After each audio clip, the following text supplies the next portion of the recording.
Yes boys, what is going on lads, and welcome everybody back to another player review. So today we've got the Prime Icon Moments Alessandro Nesta coming in at 985,000 coins, but he could easily drop more. Obviously he'll be 300, 400k in 4 or 5 months time, and that's the thing with his Prime Icon Moments. I've been out roughly 4 or 5 days now, maybe 3 or 4 days now, so obviously they're just going to drop in price over time when you get further into the game cycle. Will obviously get less and less usable as more cards do come out. But as of right now, I'm actually looking forward to see how he plays in game, because lots of people write this card off as not usable. He's not the fastest, like he's not the most agile. Actually, yeah, I was gonna say 42 agility, 53 balance, and it's like as a centre back, he's just a clunky, slow centre back, and that doesn't really fit people's definition of meta when I've got Varane, when I've got Joe Gomez. So today I'm here to test him out in game and see how he is. But the person that had him before me used him for 8 games and he sold him, so hopefully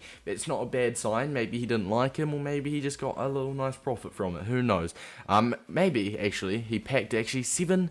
There's been 7 owners, so I don't know. But either way, boys, this card, 6'2", medium high work rates, right footed, attributes of 74 pace, like I said, not the best. He's honestly got good passing, which is what I actually like in centre backs. I know people will be like, passing as a centre back's not important. I like the 83 short passing, I like the 73 long passing. As a centre back, I think that's brilliant. If you're building it up from the back, holding position, that will come in huge. Dribbling as well. Some people like more agile, more balanced defenders, but for me, I'm using him as a central centre back, as a right or left centre back, kind of marking the wingers almost. Yes, I would understand that, but we will be using him as a central centre back in a 5-2-1-2, so we'll just have to see how he does there. But he does have the 90 reactions, 80 ball control, 79 composure. I would have expected him to have a little bit more. Defending, 96. Like, he's literally maximum in defending, and his physical, 93 strength, 88 aggression. Going into actual challenges will be absolutely phenomenal with him.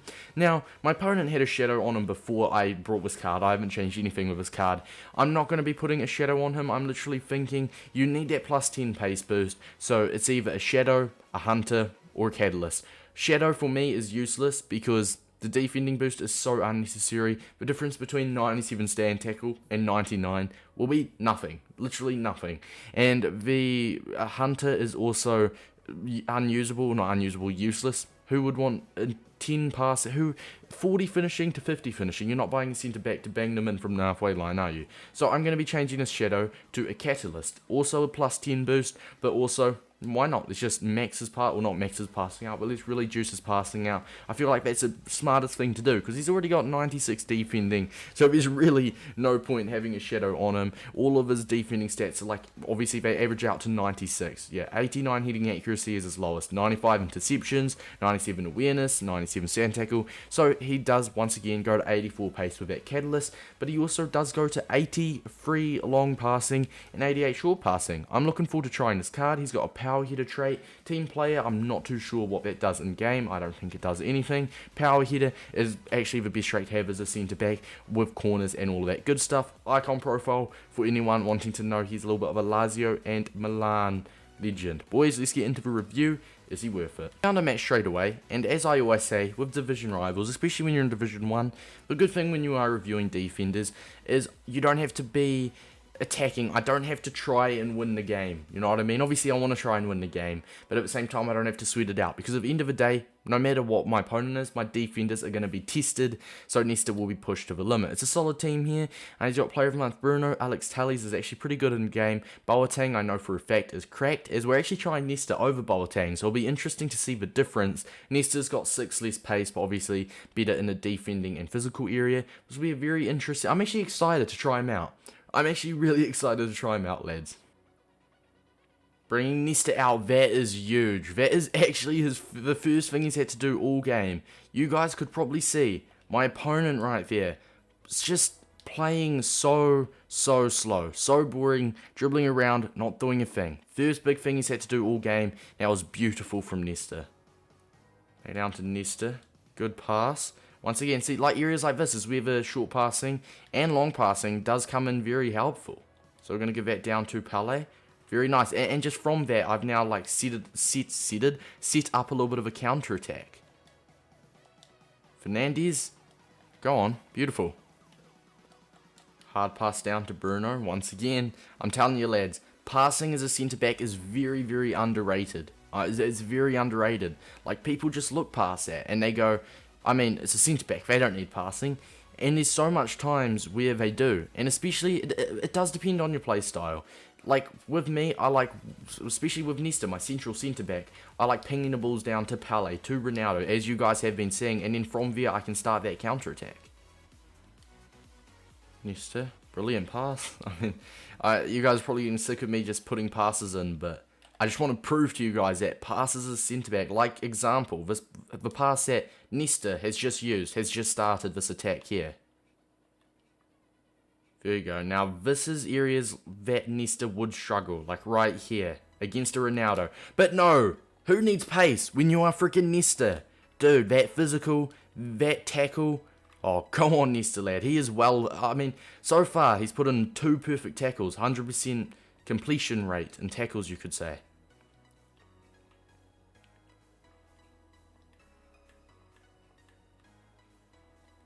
Nesta versus Messi. Now this is where, oh my god, I was going to say now this is where he lacks, because João Felix is through. But that's an interception for Nesta. Boys, in the first game, we did go ahead and get a cheeky 2-1 win. And one thing I loved with him as a central centre-back was his 95, I believe it is, interceptions.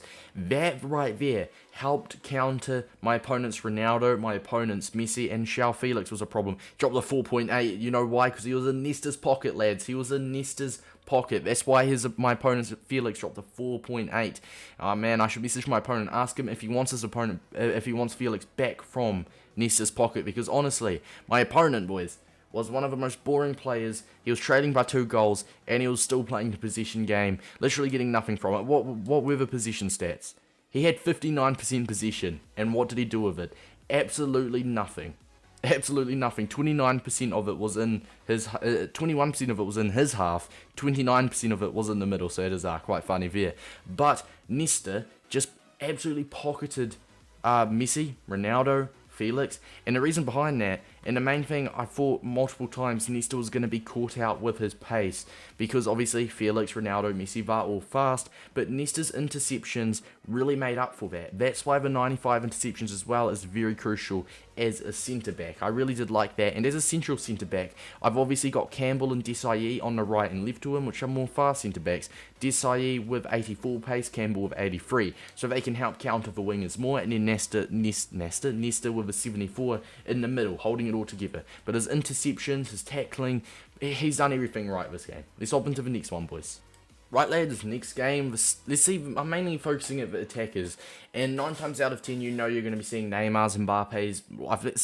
I've been seeing quite a lot of play around Felix's recently, so a lot of pace monsters. Cristiano Ronaldo, Team of the Year Messi. Okay, so this will be very interesting, boys. Ronaldo and Messi, I'm guessing, up front against Inzaghi.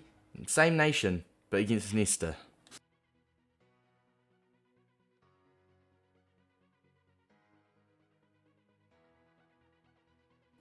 Was that Nesta that got in front of it? I'm not sure. I'll have to watch that back. But I just know he made a massive diving animation, so I'm guessing that could have been an auto block by Nesta, but do not hold me on now. I'll even have to slow it down. Nesta, there we go. Now that was a block. Go on, son. Nesta, I'm pushing out. Nesta against Messi.